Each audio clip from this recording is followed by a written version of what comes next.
Hi everybody, I'm East Coast Pete. Welcome to my show with no name. Today I'd like to do a segment on Jerry Cantrell. He was born in 1966, a singer-songwriter guitarist best known for his work with his band Alice in Chains. And the band rose to unmitigated fame in the 90s at the crest of the Seattle grunge movement. Cantrell was half of the dual lead vocalist with Lane and later with William Duvall.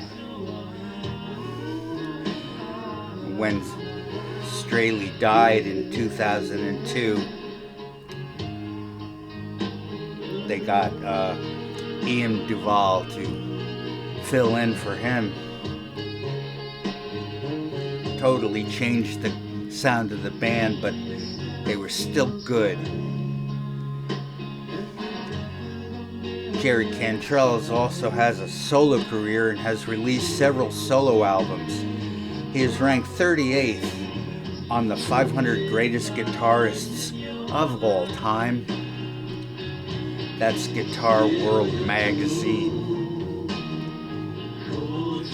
He was born in Tacoma, Washington, the eldest of three. His earliest memory at age 3 was when his dad returned from Vietnam.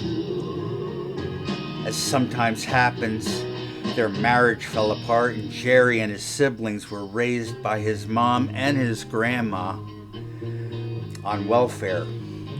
Jerry later wrote the Alice in Chains anthem Rooster about his dad. He sang with the choir in high school.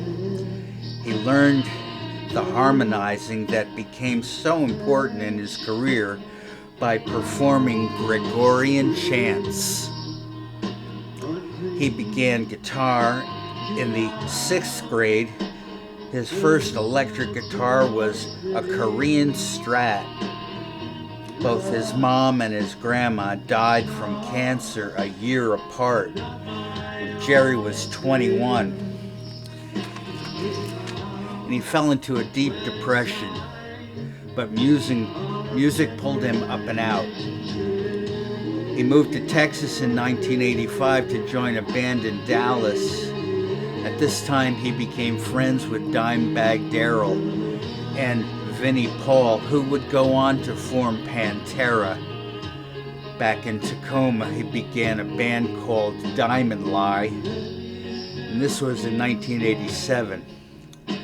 Cantrell met Lane Staley, who was already singing with Alice in Chains at a party in Seattle.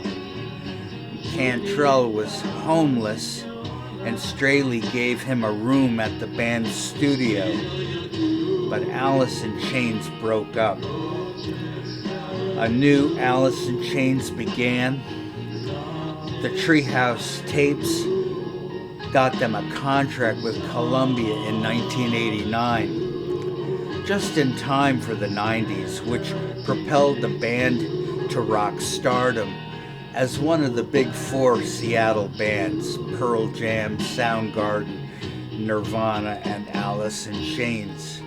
But Straley died in 2002 due to drugs, and Cantrell took over as lead vocalist. Larry doesn't like the grunge designation. He prefers to think of Alice in Chains as heavy metal. He took Straley's death hard. He lost his mom and now his best friend. To continue the band was excruciating, but he made that decision. Trouble on the set. But they pulled it off. I mean, continuing Alice in Chains, they pulled it off. And quite successfully. I, for one, am grateful that Jerry is still with us. It's a lesson in perseverance.